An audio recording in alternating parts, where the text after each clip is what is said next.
এক হাতে প্রেগনেন্সির পজিটিভ রিপোর্ট আর অন্য হাতে ডিভোর্স পেপার নিয়ে বসে আছে দীপ্তি। কিছুক্ষণ আগেই দুটো পেয়েছে। রিপোর্টটা হাতে নিয়ে বাড়ি ফেরার সময় খুব হাসি খুশি ছিল দীপ্তি। ভেবেছিল এবার হয়তো সবটা আগের মতো হয়ে যাবে। কিন্তু বাড়ি ফিরতেই রিশাদ দীপ্তির সামনে ডিভোর্স পেপার এগিয়ে দেয়, তাও আবার রিশাদের সিগনেচার করা। শুধু পেপারটা দিলে না হয় প্রেগনেন্সির রিপোর্ট দিয়ে রিশাদের সিদ্ধান্ত বদলে দিতে পারত দীপ্তি, কিন্তু রিশাদ তো কয়েক কদম এগিয়ে গেছে। রিশাদকে বাবা হওয়ার সুসংবাদ দেওয়ার ইচ্ছেটা হারিয়ে গেছে দীপ্তির। সারা রাত বসেই কাটিয়েছে। রিশাদ পেপার দিয়েই চলে গেছিল আর বলেছিল, ডিভোর্স পেপারে আমি সাইন করে দিয়েছি, তুমিও এবার করে দিও, আর এসে যেন তোমাকে এ বাড়িতে না দেখতে পাই। সারা রাত বাড়ি ফেরেনি রিশাদ। ফজরের আজান শোনা মাত্রই দীপ্তি নামাজ পড়ে নেয়। মোনাজাতে শুধু রিশাদের ভালো থাকা চেয়েছে, সব সময়ের মতো। নামাজ পড়ে ফোন দেয় ওর অফিসের কলিগ রিতাকে। বয়সে ওর চেয়ে 4 বছরের বড়, বিধবা, 3 বছরের একটা মেয়ে আছে। স্বামী মারা যাবার পর শ্বশুরবাড়ির সাথে যোগাযোগ রাখেনি, আর তারাও রাখেনি। অফিসের পাশেই নিজস্ব ফ্ল্যাটে থাকে। দীপ্তিকে সে বড়ই স্নেহ করে। এত সকালে দীপ্তির ফোন পেয়ে কিছুটা ঘাবড়ে যায় রিতা। কিছু হলো না তো? রিতা আপু। দীপ্তি, তোর কণ্ঠ এমন শোনাচ্ছে কেন? আপু, তোমার বাসায় আমাকে কিছুদিন থাকতে দেবে? খুব তাড়াতাড়ি নতুন বাসা খুঁজেই আমি চলে যাব। এসব কি বলছিস তুই? কি হয়েছে? রিশাদ ডিভোর্স পেপারে সাইন করে দিয়েছে। কথা শুনে কিছুক্ষণ চুপ করে থাকে রিতা, পরে বলে, আমি গাড়ি নিয়ে আসছি, তুই রেডি থাক। খবরদার আমি না আসা পর্যন্ত যাই হয়ে যাক না কেন বাড়ি থেকে কোথাও বের হবি না। আরেকটা কথা, কিছুতেই ডিভোর্স পেপারে সিগনেচার করবি না। সরি আপু। দীপ্তি ফোন কেটে দেয়। ফোন রেখে কাগজ কলম নিয়ে বসে দীপ্তি। একটা চিঠি লেখে রিশাদকে। চিঠি বললে ভুল হবে, তার চেয়ে চিরকুট বলা ভালো। রিশাদ, ভালো থেকো তুমি। আমি আমার প্রয়োজনীয় সবকিছু জিনিস নিয়ে গেলাম, কিন্তু ভালোবাসার তোমাকে রেখে গেলাম। সাথে রেখে গেলাম 6 বছরের ভালোবাসা। তুমি আমাকে এমন একটা খাদের সামনে এনে দাঁড় করিয়েছ যেখানে লাভ দেওয়া ছাড়া অন্য কোনো রাস্তা নেই। আমি প্রেগন্যান্ট রিশাদ। রিপোর্টটা পাশে রেখে গেলাম। তুমি যা করেছো তারপর আমি আশা করব তুমি কখনো আমার সন্তানের দাবি নিয়ে আমার সামনে দাঁড়াবে না। তোমার বিরক্তিকর দীপ্তি। চিরকুটটা লিখে কান্নায় ভেঙে পড়ে দীপ্তি। এক হাত দিয়ে চোখের পানি মুছে অন্য হাত দিয়ে ডিভোর্স পেপারে সাইন করে দেয়। কলমের একটা খোঁচায় শেষ হয়ে গেল দুটো মানুষের 6 বছরের ভালোবাসার সম্পর্ক আর 2 বছরের বিবাহিত জীবন। বাবা মায়ের বিরুদ্ধে গিয়ে বিয়ে করেছিল রিশাদ আর দীপ্তি। এতে দুজনকেই পরিবার থেকে বিতাড়িত করা হয়। 4 বছরের প্রেম ছিল দুজনের। নিজেদের ভালোবাসার কথা পরিবারকে জানানোর পর পরিবার থেকে মেনে না নেওয়াতে দুজনেই বাড়ি থেকে পালিয়ে বিয়ে করে। দীপ্তি আর রিশাদ দুইজনেই স্বাবলম্বী ছিল, তাই নতুন সংসার গড়তে খুব একটা বেগ পেতে হয়নি। বেশ চলছিল তাদের টোনাটনির সংসার। ভালোবাসার কোনো রকম কমতি ছিল না সেখানে। কিন্তু বাবা মাকে কষ্ট দিয়ে জীবনে সুখী হওয়া যায় না। তাদের মনের কষ্ট নিয়ে ফেলা একটা দীর্ঘশ্বাসও সন্তানের জন্য অভিশাপ স্বরূপ।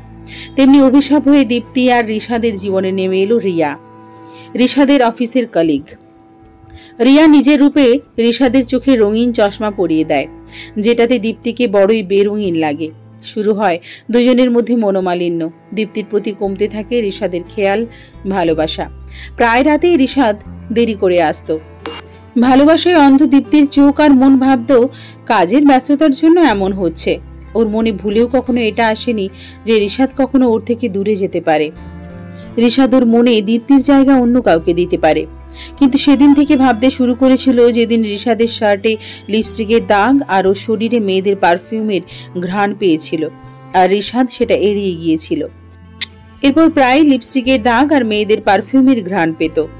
বেশ কয়েকবার এ নিয়ে কথা হয় দুজনের, কিন্তু রিশাদ দীপ্তিকে সন্তুষ্ট করার মতো কোনো উত্তর দিতে পারত না। কোনো রকমে সবটা এড়িয়ে যেত।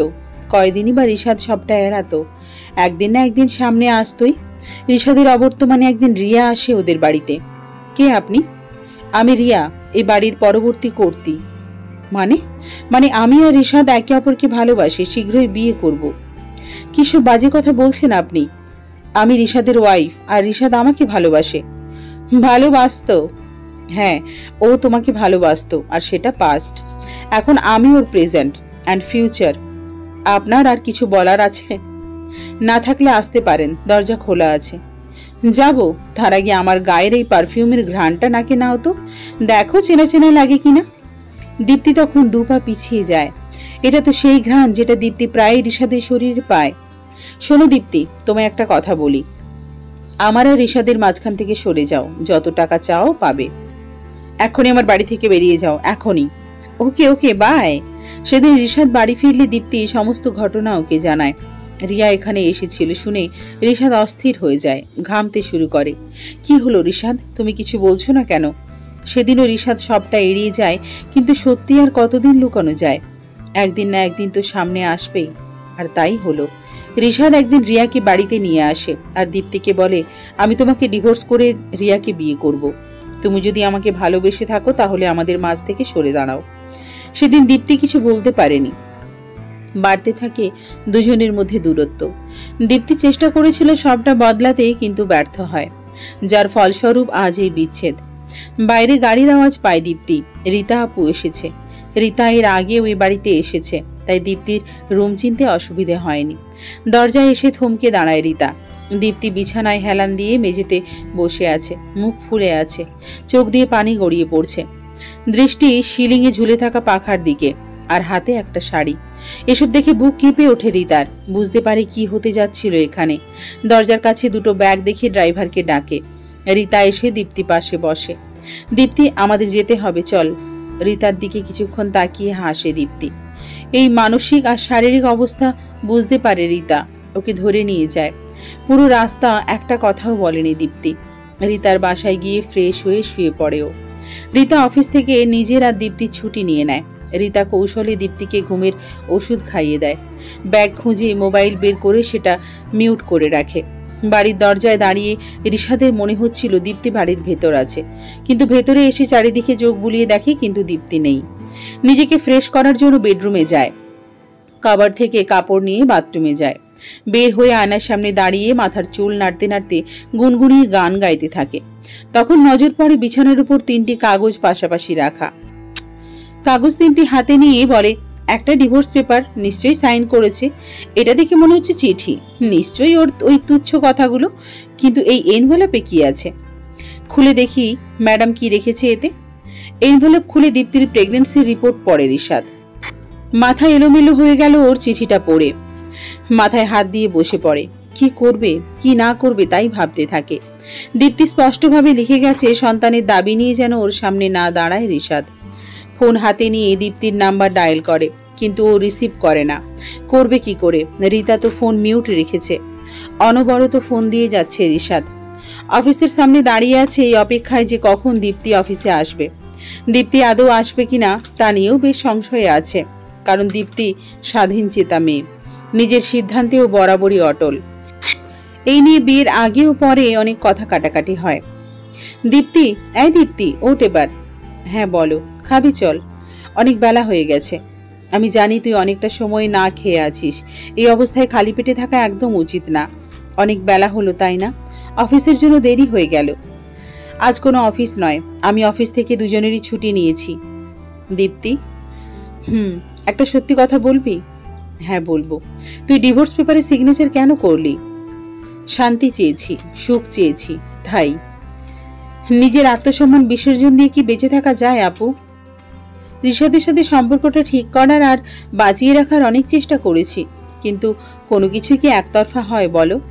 ওপাশ থেকে কোনো পজিটিভ রেসপন্স পাইনি। পেয়েছি বিরক্তি মনোভাব, অপমান আর কষ্ট। আমার মনে হয় না কোর্ট তোদের ডিভোর্সের অ্যাপ্লাই গ্রহণ করবে। কোনো মেয়ে প্রেগনেন্ট থাকলে এবং ডিভোর্স অ্যাপ্লাই করলে কোর্ট তা গ্রহণ করে না।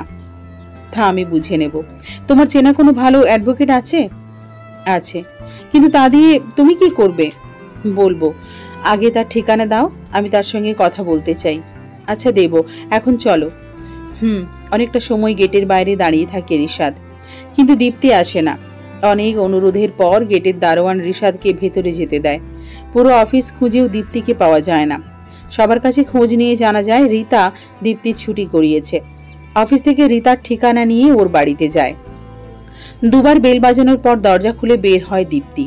দীপ্তি অবাক রিশাদকে এখানে দেখে, আর রিশাদ খুশি দীপ্তিকে দেখে। ওর চোখে মুখে খুশির ঝলক। ও দীপ্তি, তুমি এখানে? রিশাদ দীপ্তিকে জড়িয়ে ধরে। দীপ্তি রিশাদকে সরিয়ে দেয়। তুমি এখানে কেন? তোমাকে নিতে এসেছি। মানে? প্লিজ দীপ্তি, ফিরে চলো তুমি। নতুন মানুষের সাথে নতুন করে সবটা শুরু করি। রিশাদের কথায় মুচকি হাসে দীপ্তি, বলে, নতুন মানুষের সাথে নতুন করে সবটা শুরু করবে বলেই তো তোমাদের মাঝখান থেকে আমি চলে এসেছি। আমি খোঁজ নিয়েছি, খুব তাড়াতাড়ি আমাদের ডিভোর্স হয়ে যাবে। তারপর তুমি তোমার মতো, আমি আমার মতো। প্লিজ দীপ্তি, আমাকে আমার সন্তানের থেকে আলাদা করো না। তোমার সাথে এ ব্যাপারে কথা বলতে আমার ভালো লাগছে না। দীপ্তি, তুমি যা বলবে আমি তাই করব। তবুও তুমি চলো আমার সাথে। আমাদের ডিভোর্সের পর রিয়াকে বিয়ে করে সুখে থাকো। রিয়া? ও, আমার প্রেগন্যান্সির খবর পেয়ে রিয়াকে ভুলে গেলে? তুমি না ওকে ভালোবাসো? আমার অনেক কাজ পড়ে আছে রিশাদ, তোমার সাথে বাকি কথা না হয় কোর্টেই হবে।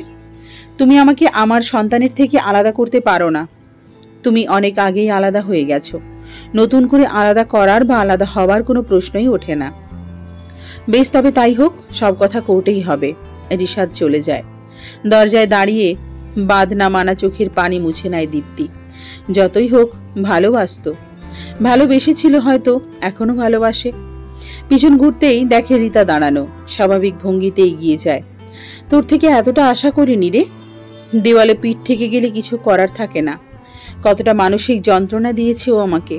মানসিক তৃপ্তি বলে কিছু হয় যা আমি রিশাদের কাছ থেকে পাইনি। সব ঠিক হয়ে যাবে, চিন্তা করিস না। এতটা প্রেশার নিস না, পুচকুর কষ্ট হবে। পুচকুকে আমি আমার থেকে দূরে যেতে দেব না। ওই এখন আমার একমাত্র সম্বল, বাঁচার একমাত্র আশা, আমার সবটা। নির্দিষ্ট ডেটে কোর্টে উপস্থিত হয় রিশাদ আর দীপ্তি। রিশাদ বাচ্চার জন্য সব করতে পারে বলে দীপ্তিকে বাইরে হুমকি দিয়ে এসেছে। দীপ্তি কিছু না বলে চলে আসে। দীপ্তির পক্ষের উকিল কোর্টে পুরো তাক লাগিয়ে দিয়েছে। রিশাদ আর রিয়ার ব্যাপারে সব কথা জজের সামনে বলেছে।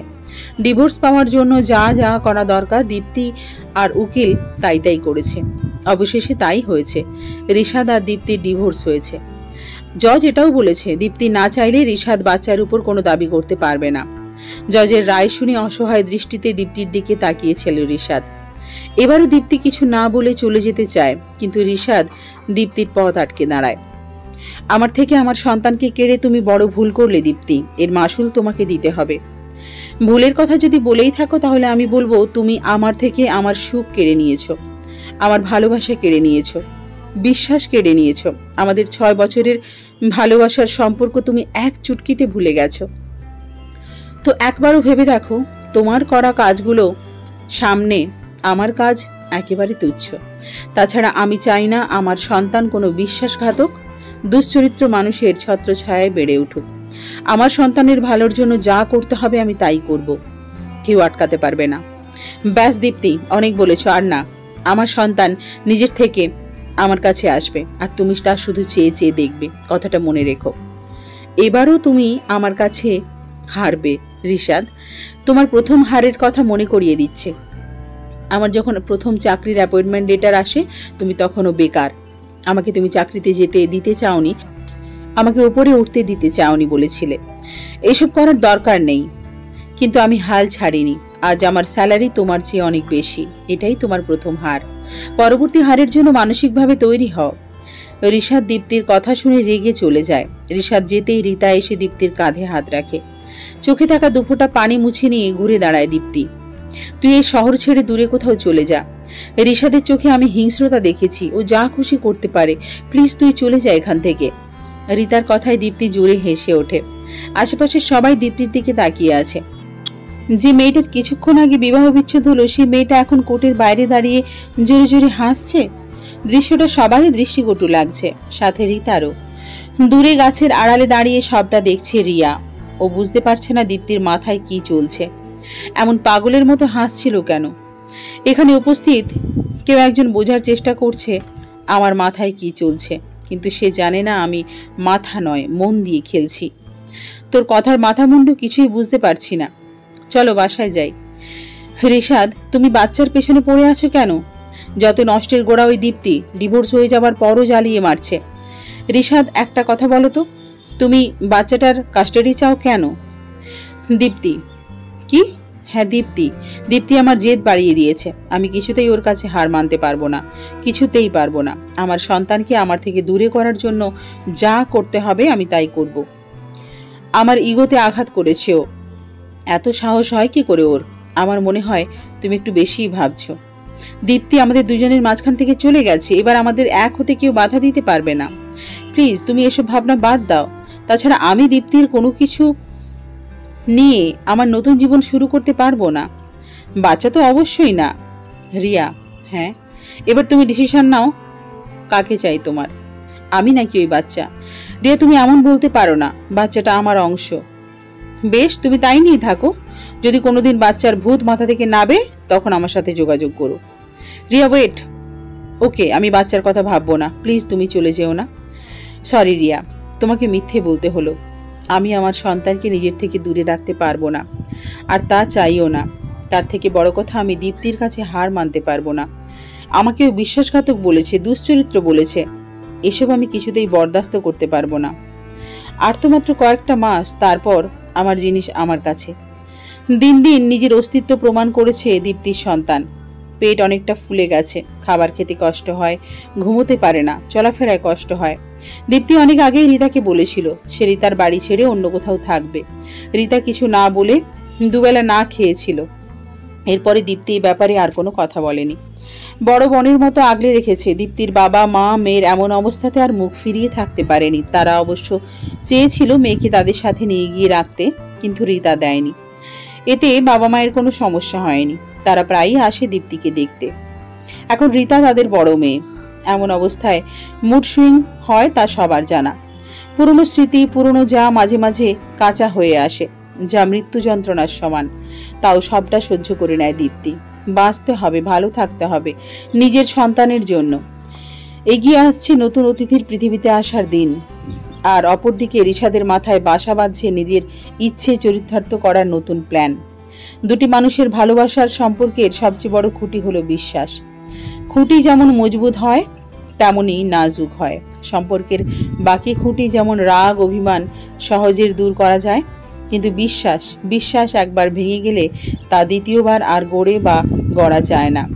একজন বিশ্বাসঘাতকতা করলে অপরজনকে সেই সম্পর্ক থেকে বেরিয়ে আসা অতি আবশ্যক।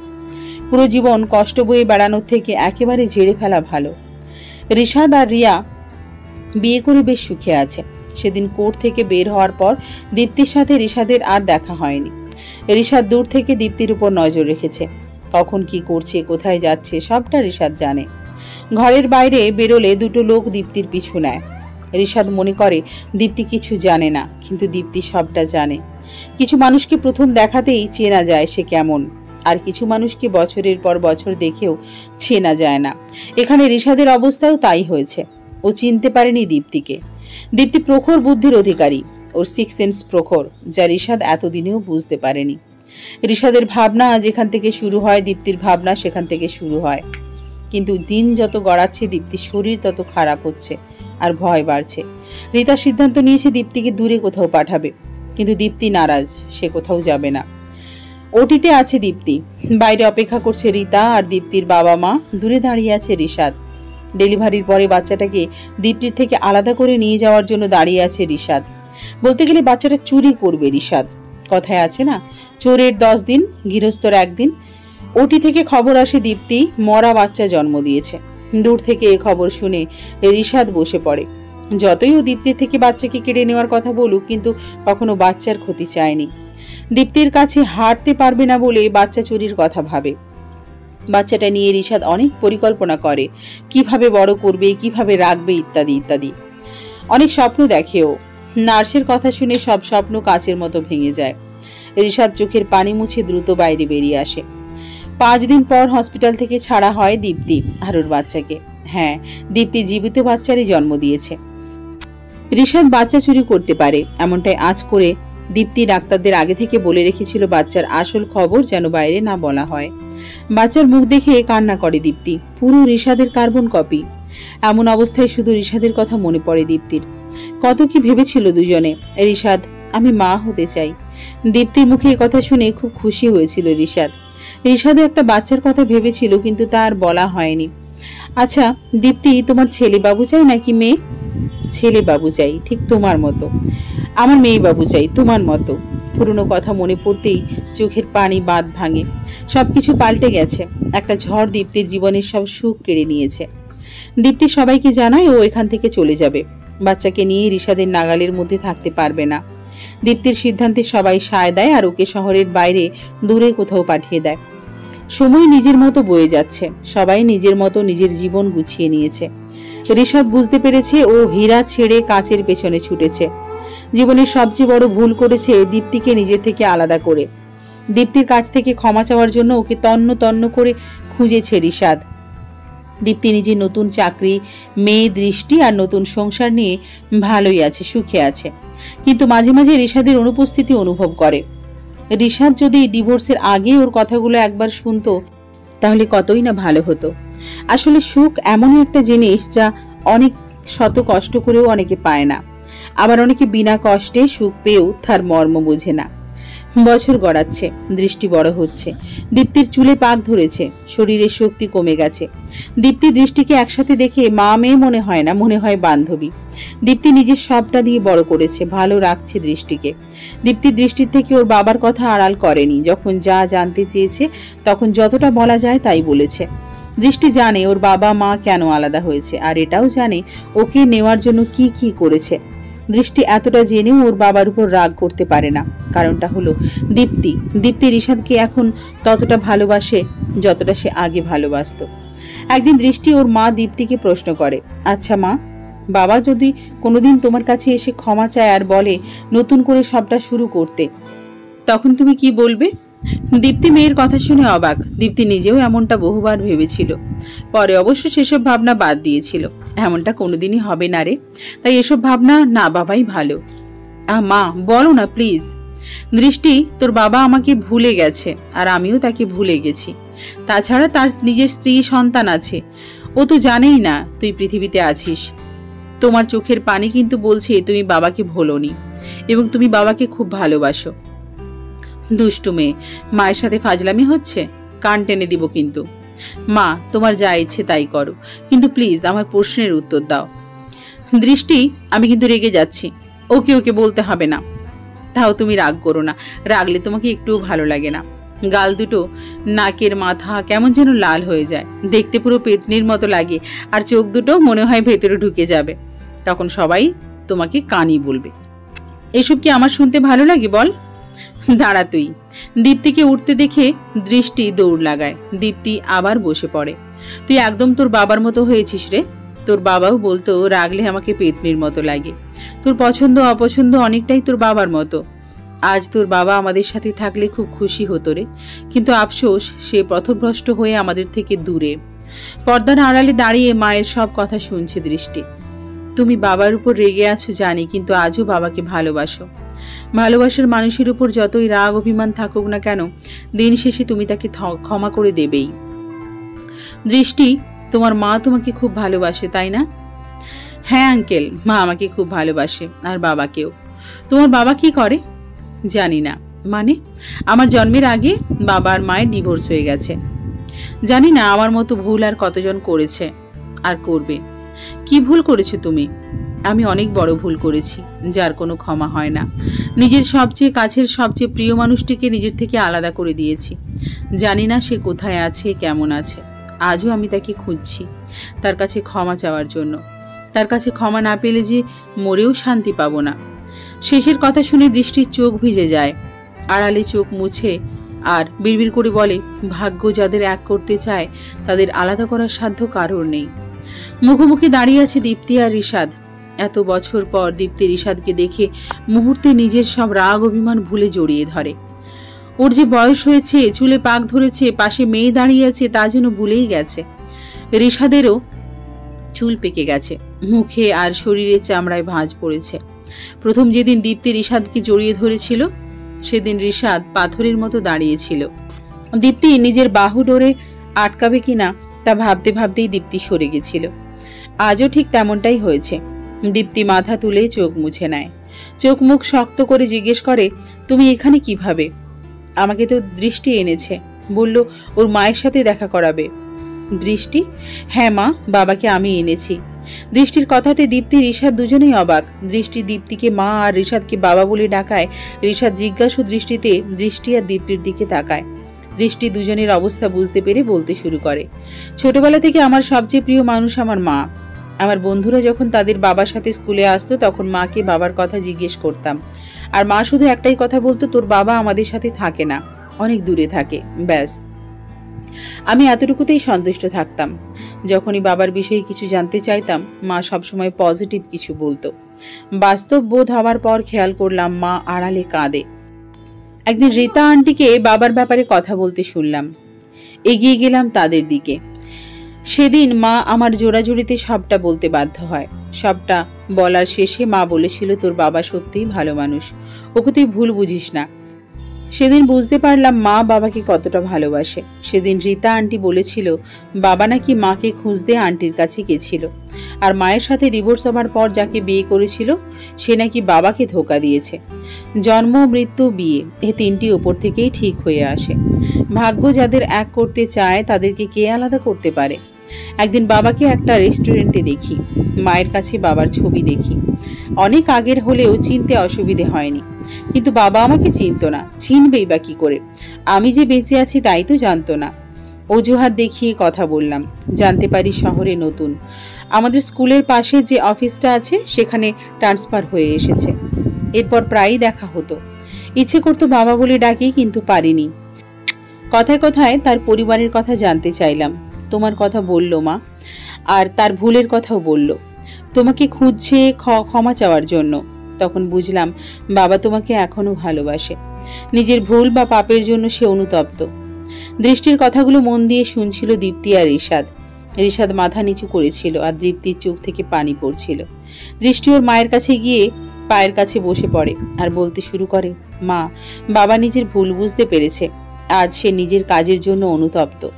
বাবাকে ক্ষমা করে দাও মা, তুমিও তো আজও বাবাকে ভালোবাসো। নতুন করে তুমি, আমি আর বাবা আমাদের জীবন শুরু করি। আচমকা দীপ্তি দৃষ্টির গালে পরপর কয়েকটা চড় বসিয়ে দেয়। ঋষাদ উঠে দীপ্তিকে আটকায়। তুমি পাগল হয়ে গেছো দীপ্তি? আচ্ছা আমি চলে যাচ্ছি, তাও প্লিজ তুমি দৃষ্টির সাথে এমন করো না। তুমি ছাড়া কে আছে ওর, বলো? মা, তুমিই তো বলেছিলে কেউ যদি ভুল করে ক্ষমা চায় তাহলে তাকে ক্ষমা করা উচিত, আর ক্ষমা মানুষের মহৎ গুণ। তাহলে তুমি কেন বাবাকে ক্ষমা করতে পারছো না? সব প্রশ্নের উত্তর হয় না দৃষ্টি, তুই এখনো অনেকটা ছোট, এসবের মধ্যে নিজেকে আনিস না। মা, আমি অনেক বড় হয়েছি, সবটা বুঝি। বাবা যখন তোমার কাছে ক্ষমা চাইছে তখন প্লিজ তুই যে মানুষটাকে ক্ষমা করতে বলছিস সে মানুষটা আমার জীবনের কতগুলো বছর নষ্ট করেছে, তাও কি সে জানে? 4 বছর সম্পর্ককে পরিণত দেওয়ায় অনেক বাধা পেয়েছি, তাও ওর বলাতে ওর হাত ধরে এক কাপড়ে বাড়ি থেকে বেরিয়ে এসেছিলাম। 2 বছরের বিবাহিত সম্পর্কে ও অন্য একটা মেয়েকে নিয়ে আসে। আমাদের 6 বছরের ভালোবাসার কোনো ভ্যালুই ছিল না ওর কাছে। তার আগে ওকে বহুবার বিভিন্নভাবে বুঝিয়েছি যে ও যা করেছে ভুল, কিন্তু ও কিছুই বুঝতে চায়নি। আমার সামনে সেই মেয়েকে নিয়ে এসে বলে আমি তোমাকে ডিভোর্স দেব। ডিভোর্স পেপার হাতে দিয়ে বলে সাইন করে দাও, আর আমি যেন এসে তোমাকে বাড়িতে না দেখি। কেন? ও কি জানতো না আমার কোথাও যাওয়ার জায়গা নেই? সেই রাতে আমি কোথায় যাব বা তা একবারও ভাবেনি। তাহলে তুই বল, এই মানুষটাকে কি করে ক্ষমা করা যায়? নিজের হার স্বীকার করতে পারবে না বলে তোকে আমার থেকে আলাদা করার প্ল্যান করে। মায়ের কথা শুনে দৃষ্টি চুপ হয়ে আছে। এখানে ওর কি বলার আছে ও সেটাই বুঝতে পারছে না। দীপ্তি আবার বলা শুরু করে, এই যে মানুষটাকে দেখছিস, এই প্রচুর ইগো। ওর সাথে পরিচয় হওয়ার 3 বছরের মধ্যে আমি চাকরি পেয়ে যাই, কিন্তু এ তখনও বেকার। আমাকে অনেক বুঝিয়েছে আমি যেন চাকরি না করি, আর বলেছে মেয়েদের চাকরি করে কি হবে, ওদের তো স্বামী সন্তান আর সংসার সামলানোই একমাত্র কাজ। আমি ভেবেছিলাম এমন একটা মানুষের সাথে কি করে থাকবো, কিন্তু পরে ভেবেছি একে ছাড়া কি করে থাকবো। নিজের ভালোবাসার উপর বিশ্বাস আর ভরসা রেখে এগিয়ে যাই। বিশ্বাস কর দৃষ্টি, আমার জীবনের সবচেয়ে বড় ভুল সিদ্ধান্ত ছিল এটা। বিয়ের পর ওর এমন মানসিকতা বদলায়নি, কিন্তু আমি আমার লক্ষ্য স্থির ছিলাম, আজও আছি।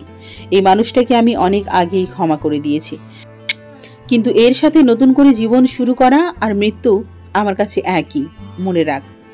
মা, আমার যা বলার ছিল আমি তা বলে দিয়েছি দৃষ্টি, তুই যদি তোর বাবার সাথে যেতে চাস আমি তোকে আটকাবো না। মা প্লিজ, তুমি এমন করো না, আমি তোমাকে ছাড়া থাকতে পারবো না। আমারও তো ইচ্ছে করে তোমার আর বাবার সাথে থাকতে। একটু আগে বললি না আমি তোকে শিখিয়েছি ক্ষমা মহৎ গুণ, মনে কর আমি তোকে এটাও শিখিয়েছি। আত্মসম্মান বিসর্জন দিয়ে সুখ পাওয়া যায় না। যেটা আমি তোকে শিখিয়েছি সেটা আমি কি করে অস্বীকার করি? আমার তুমি ছাড়া আর কাউকে চাই না, কাউকে না। বাবা তুমি চলে যাও, আমি আমার মায়ের চোখের পানি দেখতে পারবো না। তুমি নিজে আমার আর মায়ের জীবন এলোমেলো করে দিয়েছ, আমার মাকে অনেক আঘাত দিয়েছ। আমি তোমাকে নতুন করে সে সুযোগ দিতে পারবো না, সরি। পুরোটা সময় রিশাদ মাথা নিচু করেছিল, কিচ্ছু বলার নেই ওর। আজ ওর মেয়েও ওকে দূরে সরিয়ে দিয়েছে। তোমার সিদ্ধান্ত সবসময় ঠিক ছিল দীপ্তি, ভুল আমি ছিলাম। নিজের ইগোকে সবসময় বড় করতে গিয়ে নিজের আপন মানুষদের হারিয়ে ফেলেছি। তোমাকে কোনোদিন দেখতে পাবো বা আমার সন্তান বেঁচে আছে এটাই কোনোদিন ভাবিনি। জীবদ্দশায় তোমাদের দেখতে পারছি, এটাই আমার জন্য অনেক। তুমি আমাকে ক্ষমা করেছো, দৃষ্টি আমাকে বাবা বলে ডেকেছে, এটাই আমার জন্য অনেক। ভালো থেকো তোমরা।